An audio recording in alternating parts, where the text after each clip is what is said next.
Spectral harmony था, वहां पे ये टेप पता नहीं कहाँ से पहुंचा था, और वहां से फोन आया कि एक आपके नाम का टेप है।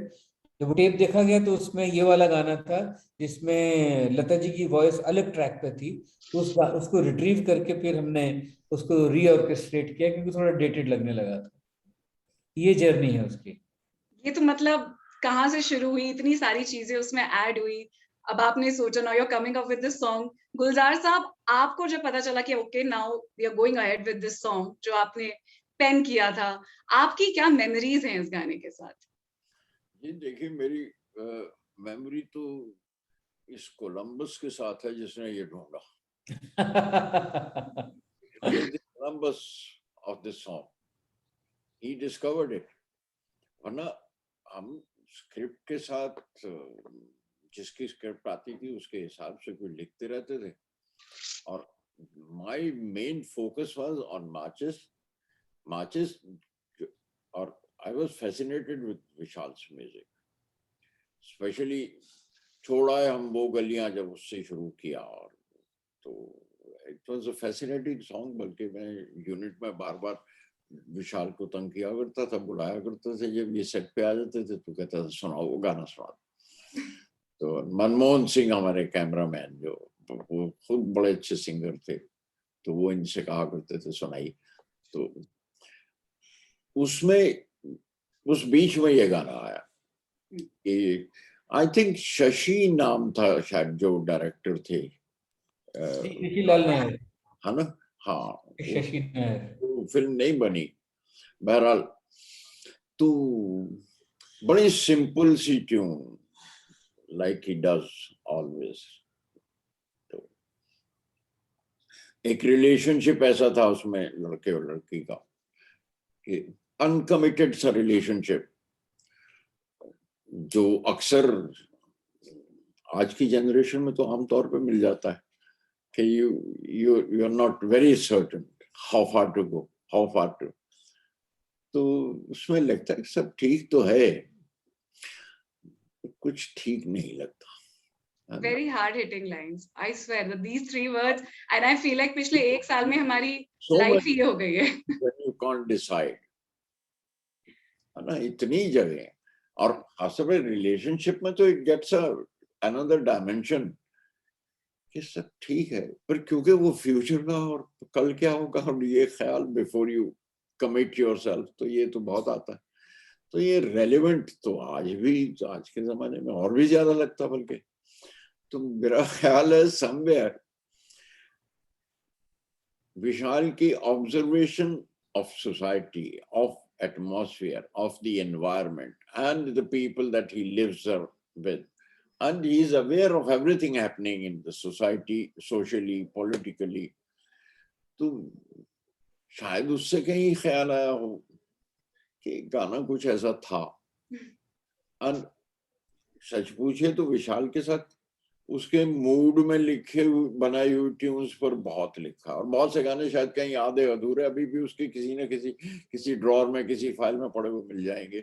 और शायद उस पीरियड के टेप्स अगर इन्हें मिले अपने पुराने, तो उनमें भी मिलेंगे, और भी गाने मिल जाएंगे। और इनकी धुन पे गाने के लिए तो तैयार हो जाते थे सारे singer. I mean you can imagine, अगर Lata ji was keen to sing with on his tune, तो और उनसे बड़ा सिंगर कौन सा उस वक्त नजर आ रहा था, या किशोरदा थे। जो आपने बोला ना गुलजार जी की So that अभी is भी रेलेवेंट है। he touched it out, and that's why I say with reference to this song, I rightly say that he is the Columbus. He keeps searching. तलाश किया। And now we have so many, you're going to give this as a gift to our generation, and as you said कि ये अभी भी relevant है, रहेगा, क्योंकि वो जो complexity है वो आज भी relevant है। And that brings me to Shashank Shekhar, who is with us, the Senior Director of Content Strategy and Operations at Moj. इस गाने में 13 Moj creators होने वाले हैं, फीचर करने वाले हैं। आज की जो जनरेशन है इस गाने को एक अलग तरह से अब एम्ब्रेस करेगी, and you're going to play a very big part into this. कैसे आपके दिमाग में भी आया, what was your strategy behind having a collab like this? with musical geniuses that we have with us. And ऐसा आपका मौज के और भी plans हैं इस तरह के collaborations करने के in the future? So first of all, we are truly privileged and honored, to have gotten this opportunity to collaborate with the legends of the industry.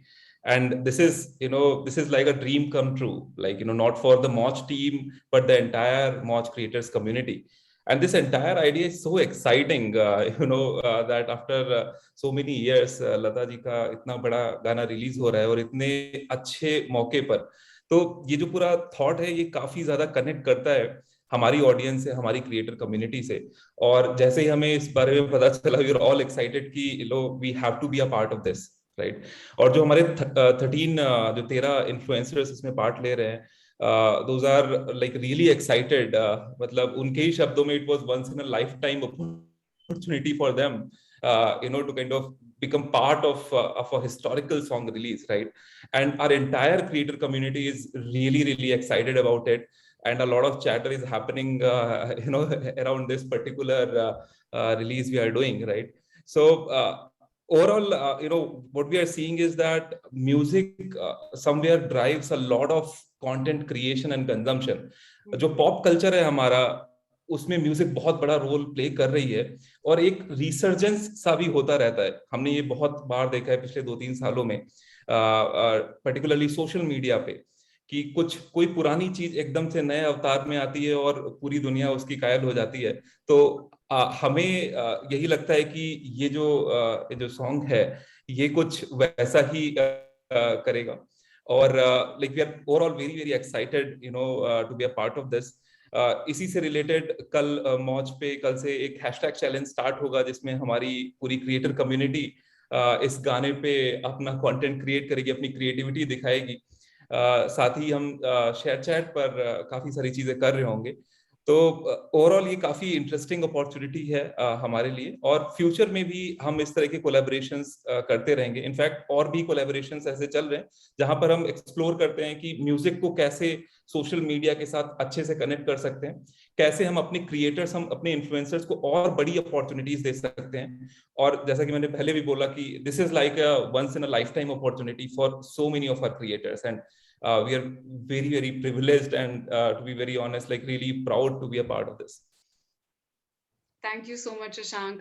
Truly जो आपने ये बात बोली कि आज का जो पॉप कल्चर है, जिस तरह से हम शॉर्ट वीडियो कंटेंट स्पेस में भी कंटेंट सुनते हैं, कब कौन सा गाना हमें क्लिक कर जाए and we start creating content on that, और उसी तरह आज मेजॉरिटी लोग म्यूजिक कंज्यूम कर रहे हैं, which is exactly what we know and we expect from this song. विशाल जी, मेरे पास बहुत सारे और क्वेश्चंस हैं आपके लिए कि ये जो आपने खजाने की बात करी ना, जैसे गुलजार साहब ने भी बोला कि और भी बहुत गाने ढूंढ कर लाएंगे आप, तो इसके बारे में हम आपसे बात करेंगे आगे। बट लेट्स सबसे पहले have a bite जो लता जी ने हमारे साथ शेयर करी है, and everyone because इस गाने में उनकी आवाज है, लता जी की आवाज है, and let's have a bite that we have from Lata Mangeshkar right now.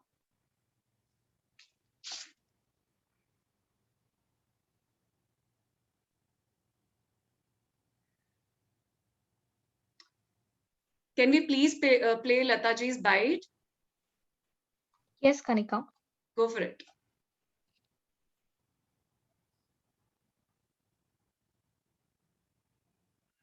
But I have to thank you for real, giving us a fresh song and still telling us that there's a story जो 26 साल पहले weave हो चुकी थी. It is actually the best of both worlds for all us music lovers and consumers and all your fans, आपके fan, Lata ji के fans. So let's just go ahead and have a look at the bite that we have.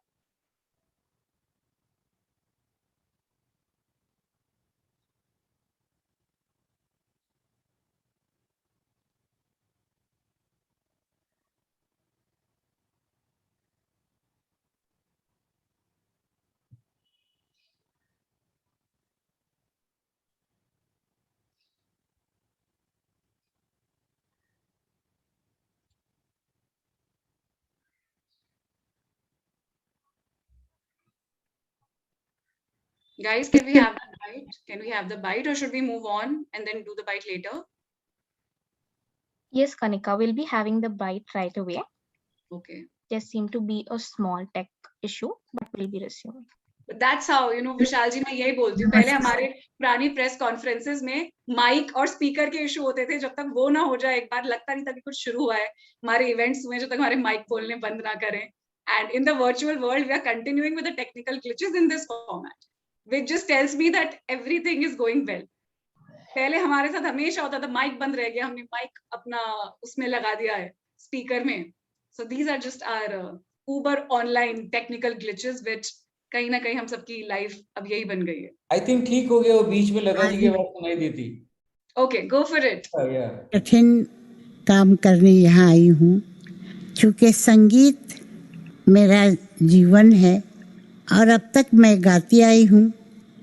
Vishal Bhardwaj और गुलजार जी, इन लोगों ने जो जो गाने लिखे हैं और म्यूज़िक दिया है वो बहुत सुरीला और बहुत अच्छा था. गुलजार जी का कोई जवाब नहीं, वो तो बहुत अच्छे शायर हैं. संगीतकार विशाल भारद्वाज उस वक्त नए संगीतकार थे, पर उन्होंने जो गाने बनाए वो बहुत अच्छे थे. गुलजार जी की माचिस पिक्चर थी, जिसमें पहला गाना था ए हवा, दूसरा था पानी पानी रे खारे पानी रे. ये गाने बहुत अच्छे बने थे. एक गाना तो माचिस में रह गया, पर ए हवा वहाँ से निकल गया क्योंकि सिचुएशन नहीं थी. उसके बाद हमने किसी एक और पिक्चर के लिए गाना लिखा था, उन्होंने शायद गुलजार जी ने, और संगीत विशाल जी का था. उस पिक्चर में ये गाना था, सब ठीक तो है लेकिन कुछ ठीक नहीं लगता, पर वो पिक्चर ही नहीं बनी.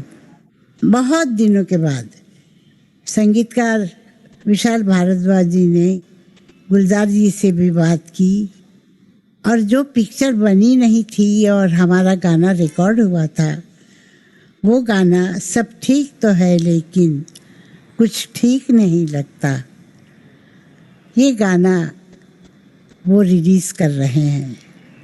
मुझे उम्मीद है कि सुनने वालों को ये गाना पसंद आएगा, इसके बोल पसंद आएंगे, इसकी धुन पसंद आएगी, क्योंकि विशाल भारद्वाज एक बहुत अच्छे संगीतकार हैं.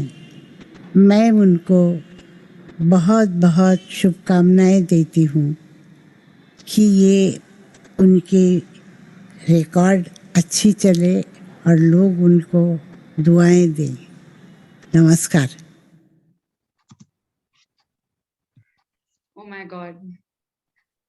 Vishal sir, what are your reactions to it? I want to know, what is your first reaction to listening to this? मतलब अब इसमें तो स्पीचलेस हो सकता है को, और कोई क्या कह सकता है, क्योंकि लता जी के मुंह से ये तारीफ सुन के अब और कुछ तारीफ रह नहीं गई सुनने के लिए जिंदगी में, और लगता है कि बस मेरे पैर जमीन पे रहें. नहीं तो गुलजार साहब का ही गाना, वो आजकल पाँव जमीन पर नहीं पड़ते मेरे. तो अगर मैं उड़ने लगूं थोड़ी देर में तो आप समझिएगा कि उसकी वजह यही है, क्योंकि ये तो बहुत बड़ा कॉम्प्लीमेंट है. शायद इस दिन के लिए ही जीवन मिला हो. तो अब हम एक गाना भी सुन ही लेते हैं. हमने लता जी की बात सुन ली है, इस गाने के बारे में सब सुन लिया है. Team, let's play the song, and जितने भी हमारे esteem members from the press हैं उनके लिए भी let's play the song for the first time. Let's hear the magic.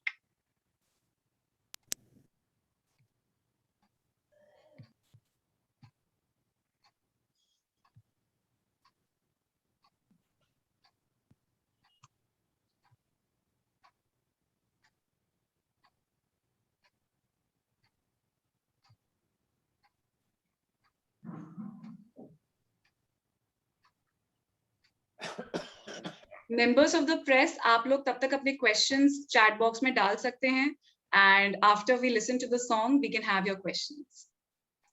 जो भी आपके सवाल हैं गाने को लेके विशाल जी से गुलजार जी के लिए, आप प्लीज अपने क्वेश्चंस डाल दीजिए.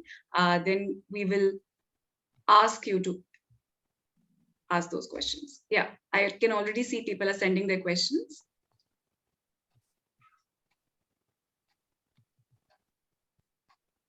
And I'm sure गाना सुनने के बाद आपके पास ज्यादा सवाल होंगे. So, is there a technical error? Should we move on with the questions? And Kanika, can we wait for another 10 seconds? yeah, sure. Yeah. The anticipation काफी build हो रही है. अभी विशाल जी ने कह दिया कि इसको सुनने के बाद तो कुछ सुनना ही बाकी नहीं है, तो हम सीधा गाना ही चलाएंगे. And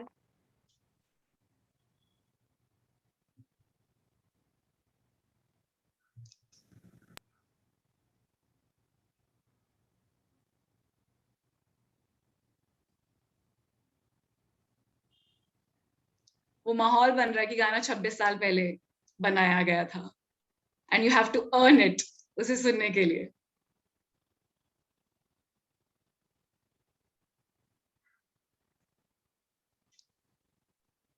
Members of the press, आप अपने questions chat box में हमारे लिए डाल सकते हैं, and we'll pick the questions and then we'll ask.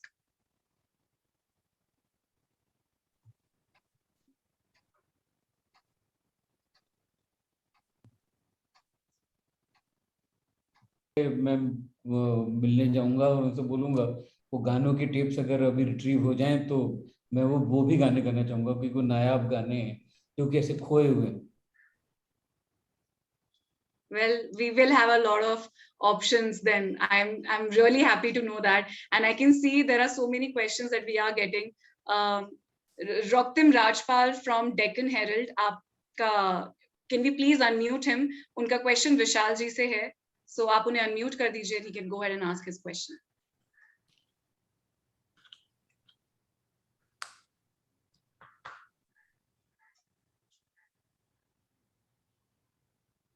Raktim Rajpal आपसे पूछ रहे हैं about your professional equation with Lata ji, and what do you admire about her the most?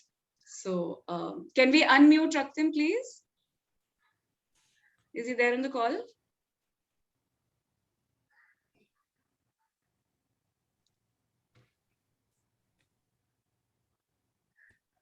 अगले क्वेश्चन पे चलते हैं, तो वो जब आएंगे तब पूछ लेंगे. Right. अगला क्वेश्चन हमारे पास गुलजार जी के लिए है. सर आप बताएं that आपके गानों में हमेशा, रक्तिम राजपाल अगेन फ्रॉम डेक्कन हेरल्ड पूछ रहे हैं, that आपके गानों में हमेशा बहुत रिलेटेबल लिरिक्स होते हैं. इस गाने में भी रिलेटेबल लिरिक्स हैं. What is the secret? Relatable मतलब रिलेट, जो जिंदगी से रिलेट करते हैं, यही मकसद है ना. रिलेटेबल का मकसद तो यही है कि मतलब जो आपके साथ रिलेट कर रहे हैं.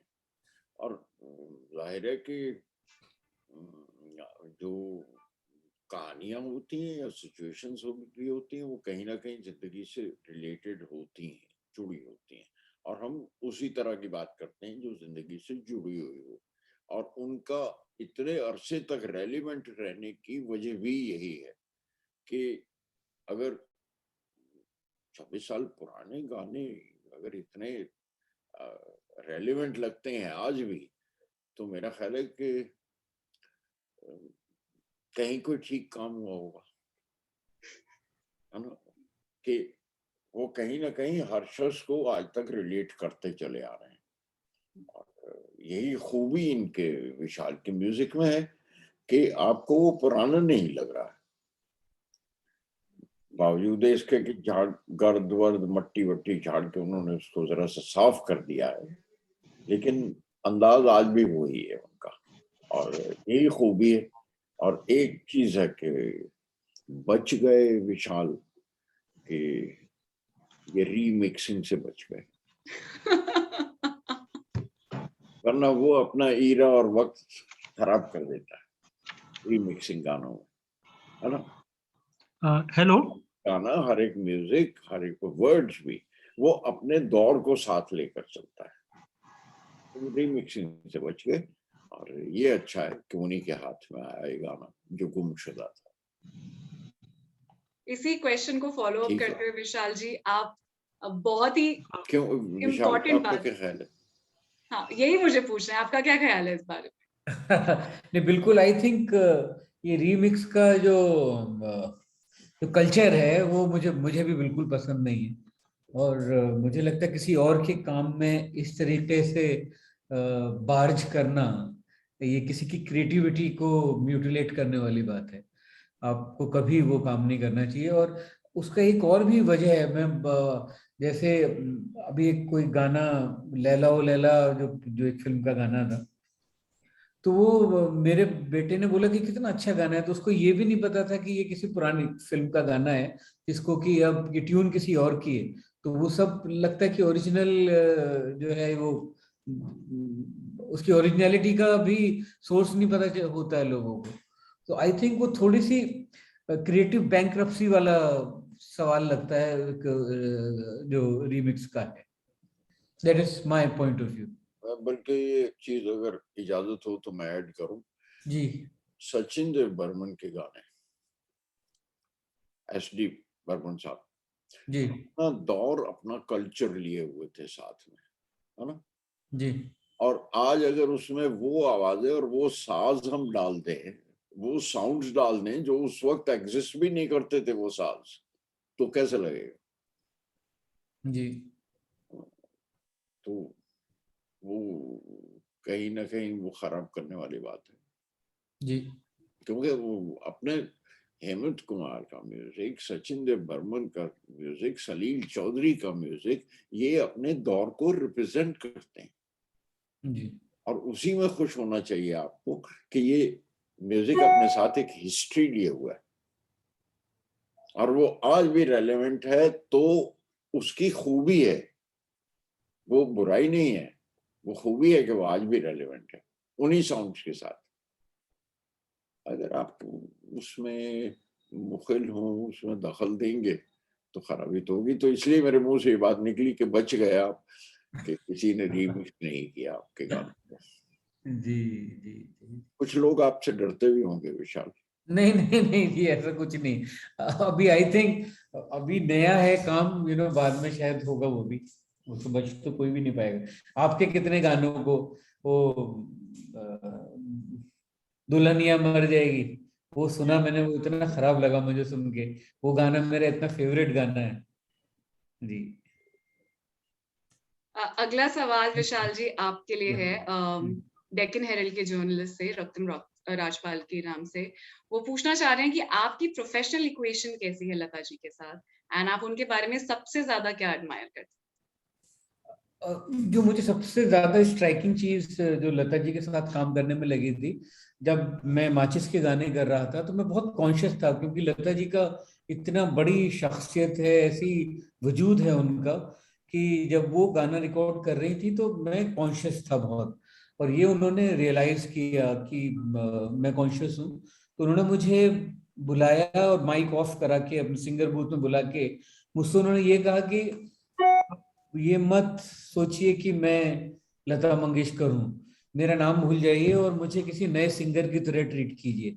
आपको जो लगता है आप वो कहिए। अब लता मंगेशकर जैसी शख्सियत के लिए ये बात कहना, ये अपने आप में, इसीलिए लता मंगेशकर हैं, इसलिए उनका गाना है, उनका गाना रहा है। ये एक इतनी बड़ी क्वालिटी जो है लता जी की, वो मैंने आज तक किसी भी सिंगर मैंने देखी है कि जब वो उन्होंने सीखा तो वो तो शागिर्द बन के सीखी, और जब उन्होंने सिखाया तो उस्ताद बन के सिखाया। तो लता जी का ये इससे बड़ा फीचर मुझे आज तक, ये ह्यूमिलिटी और ये प्रोफेशनलिज्म, ये इसका कॉम्बिनेशन मुझे किसी भी आर्टिस्ट में नहीं मिला आज तक। Thank you so much Vishal. I hope Raktim आपका क्वेश्चन आंसर हो चुका है। अगला क्वेश्चन गुलजार जी के लिए है। शंकर सिंह पूछ रहे हैं आपसे कि आपके गीतों से कई नए शब्द हमने सीखे हैं, क्या ये कोशिश आज के गीतकार या सुनने वालों में भी है या नहीं? आपको क्या लगता है कि आज हम अपने शब्दकोश इम्प्रूव करने के लिए गाने सुन रहे हैं या नहीं? नहीं, मैं अपने दौर की जबान, उसका अपना एक जाहिर है जबान, आपके दौर के कल्चर की जबान होती है ना, जो आपका कल्चर है वही आपकी जबान है, वही बोलते हैं। तो मैं वो इस्तेमाल करता रहा, और उसमें ये कि कुछ लफ्ज हैं जो धीरे धीरे से निकल रहे हैं, मैं उन्हें संभालने की कोशिश करता रहता हूँ।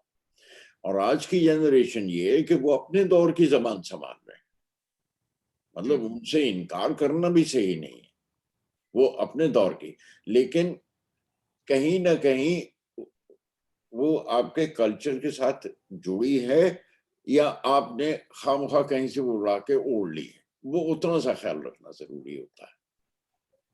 राइट। आप जिस कल्चर में रह रहे हैं उस कल्चर की बात तो उसी तरह से करेंगे ना।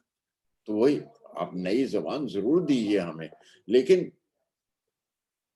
उसमें अपने कल्चर की बात कीजिए, वो मत कीजिए जो आपको पराया लगता है ना। आई थिंक इसी से करते हुए एक फॉलोअप एक और क्वेश्चन है सिद्धार्थ नाम के जर्नलिस्ट से, वो मायापुरी मैगजीन से है। उनका क्वेश्चन आप दोनों से है। वो कह रहे हैं कि जो 90s के संगीत थे उनकी तुलना आज के 2021 के बॉलीवुड के संगीत से की जाती है। आप उसके दौर और आज के दौर में क्या फर्क देखते हैं? विशाल, आपसे भी है ये सवाल। जैसे गुलजार साहब ने बोला कि हर दौर जो है, हर दशक जो है, एक्चुअली वो अपने अपने इतिहास को या अपने टाइम्स को, अपने वक्त को रिफ्लेक्ट करता है। तो 90s का म्यूजिक 90s के लिए था। वो एक्चुअली हम कंफ्यूज करते हैं, वो जो म्यूजिक है वो फिल्म म्यूजिक की हमारा म्यूजिक फिल्म म्यूजिक है। तो जिस तरह की फिल्में बनती थी, जिस तरह के फिल्म के एस्थेटिक होते थे, वैसे ही म्यूजिक के एस्थेटिक्स होते थे। मुझे पर्सनली लगता है कि जो अब ये 90s के बाद, जो मल्टीप्लेक्स आने के बाद जो एक फिल्म का कल्चर जो बदला है, कि जो फिल्म में जो रियलिटी आनी शुरू हुई है, तो फिल्म वो म्यूजिक भी अलग हुआ है। 90s का म्यूजिक अपने लेवल का होता था। मेरे लिए फेवरेट जो है वो 70s का म्यूजिक, 60s और 70s का music. I think that was the golden time of our music. मुझे बहुत पसंद है। एक से एक कंपोजर उस वक्त, SD बर्मन, सलील चौधरी, RD बर्मन, लक्ष्मीकांत प्यारेलाल, शंकर जयकिशन, सब एक से एक बड़े दिग्गज लोग थे उसमें। अब यह है कि शायद हम लोग अपने वक्त को नहीं पहचान पा रहे हैं, कि जब हम आगे आगे की जनरेशन जब हमारे काम पे पलट के देखेगी तो वो उसको देख पाएगी। पर definitely I think this time is definitely better than 90s। ये 2000 के बाद का जो टाइम है, 2010 का। And that's a very it's a very considerate statement to say, क्योंकि मुझे लगता है हर कोई इसी उसमें रहता है कि जो भी पहले का था वही कंटेम्प्रेरी आर्ट थी, और उसके चक्कर हम आज की अपनी आर्ट जो है उसे कंज्यूम नहीं करते हैं, ऐसा मैं मानती हूँ। एंड एक और क्वेश्चन गुलजार जी आपके लिए है, RJ जय फ्रॉम FM तड़का। वो कह रहे हैं कि जब आपने ये गाना लिखा, क्या आपने विशाल जी को ध्यान में रख के लिखा ये गाना? क्योंकि विशाल जी इस तरह कहते हैं कि जब वो अपने गाने बनाते हैं तो ध्यान में रख के करते हैं। तो क्या आपके साथ भी इसी तरह का सीन रहता है? जी, मैं 2 चीजें ध्यान में रखता हूँ, जो कोशिश करता हूँ। एक तो ये कि स्क्रिप्ट से और कैरेक्टर से ना, क्योंकि एक ही सिचुएशन पर अलग अलग कैरेक्टर और अलग अलग तरह की जबान बोलते हैं। मतलब दोनों, हर बार हर पिक्चर में एक लड़का एक लड़की मोहब्बत करता है दूसरे से, लेकिन उनके बैकग्राउंड से आए हैं, उस हिसाब से उनके डायलॉग है। तो मैं उस जबान का ख्याल रखता हूँ जो वो कैरेक्टर बोल रहे हैं, जिनको ये गाना गाना, ताकि वो उससे मैच करे, वो उससे अलग ना लगे। और दूसरा, उस धुन का ख्याल रखता हूँ कि जिस धुन में वो गुनगुना रहे हैं या गा रहे हैं, और वो धुन आती है म्यूजिक डायरेक्टर से। तो वो मुझे पहले एक तख्ती दे देते हैं, एक रास्ता जरूर बता देते हैं, देखिए पगडंडी इस तरफ से जा रही है और ये इस मोड़ पे जाके मुड़ेगी, है ना। तो बस उतना सा ख्याल रखता हूँ। जाहिर है एक ख्याल रखता हूँ मैं उस किरदार का, दूसरा मेरे सामने बैठे हुए म्यूजिक डायरेक्टर का, कि ये धुन क्या बता रहे हैं मुझे, ये क्या गा रहे हैं, है ना। और ये एक और बात जो कोई 200-250 साल से मैं कह रहा हूँ, तो सिनेमा की उम्र 100 साल है, पर मैं तो 200-250 साल से कह रहा हूँ कि देखिए, हमेशा धुन ही पहले बनती है।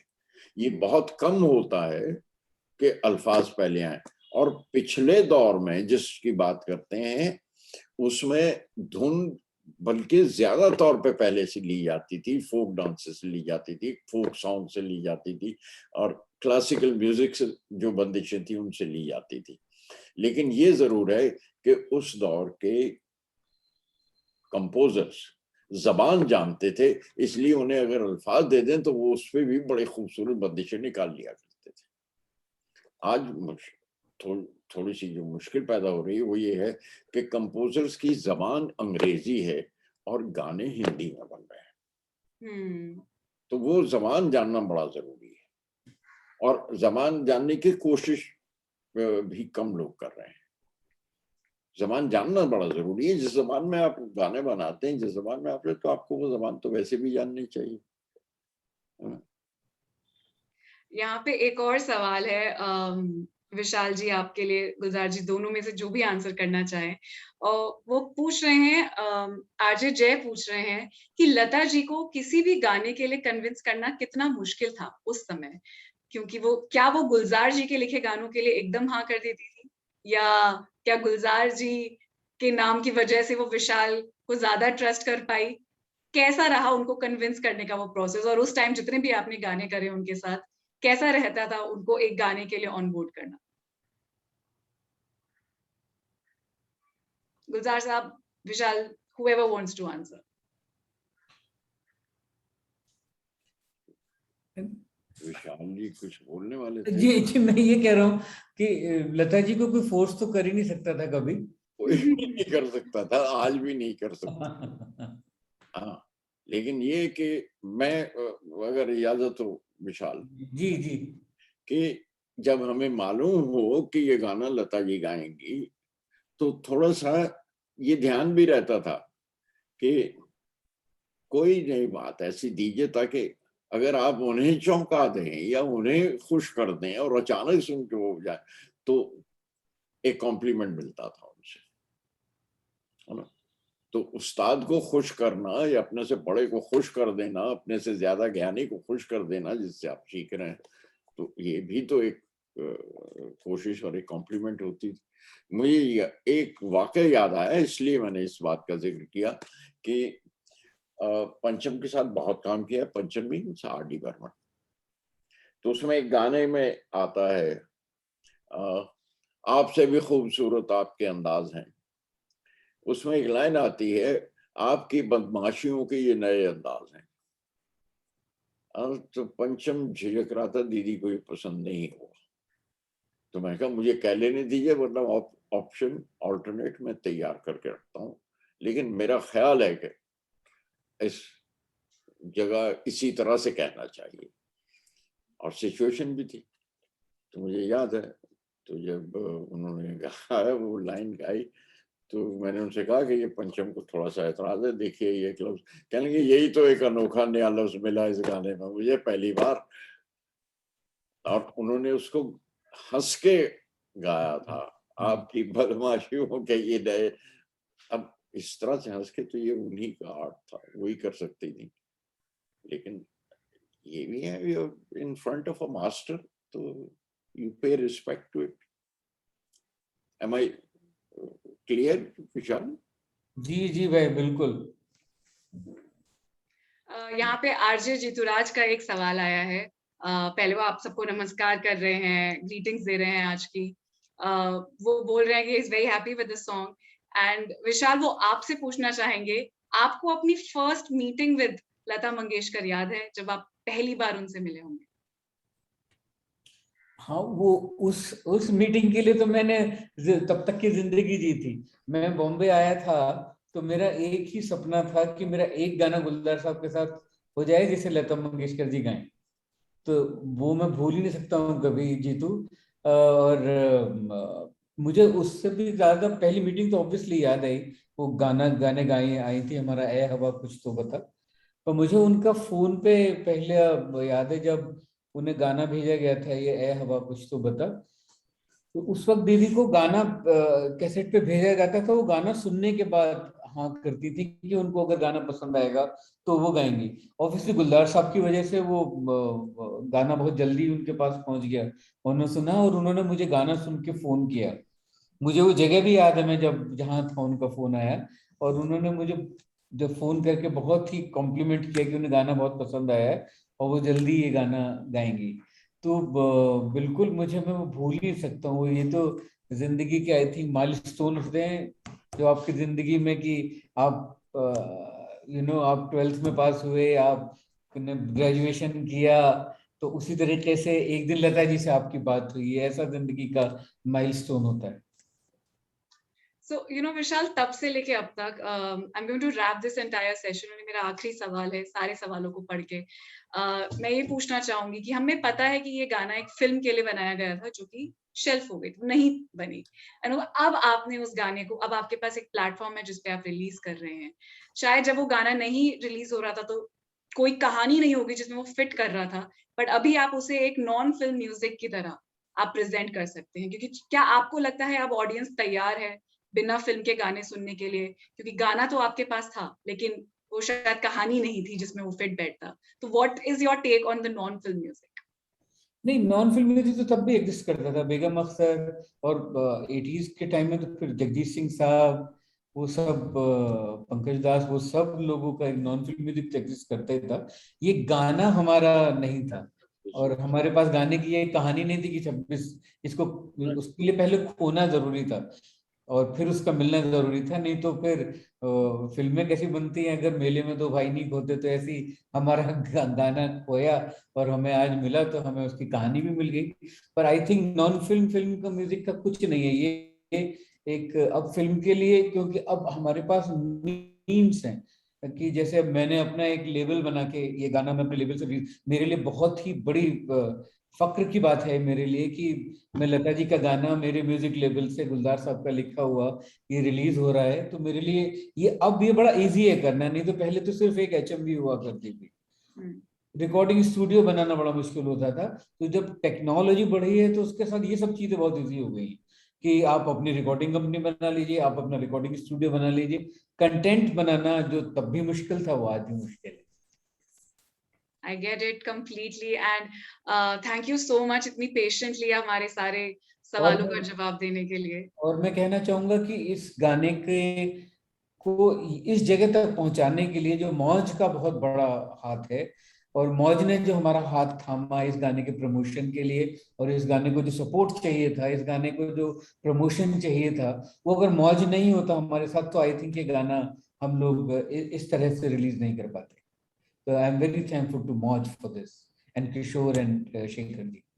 Very kind words. Thank you so much, so much. साहब कुछ कह रहे हैं? कह रहा था कि मौज को उसके लिए आप मेरा शुक्रिया भी पहुंचा दीजिए, की वजह से ये मौका मिल गया हमें। तो मौज has done this to you, he has done to all of us.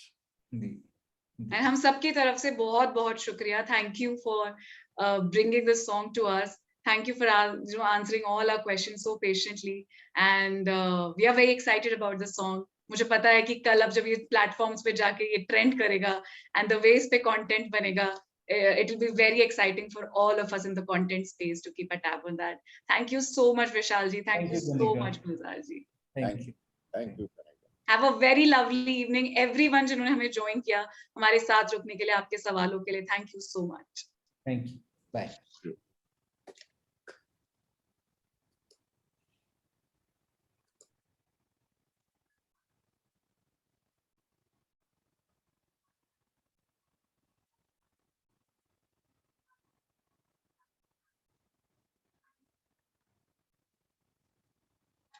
So we've heard both the musical maestros. Thank you so much everyone for joining us, and I just wish Lata Mangeshkar in advance a very happy birthday. The love for her, यहाँ पर सबने उसके बारे में बात करी. Thank you for joining us and have a great day.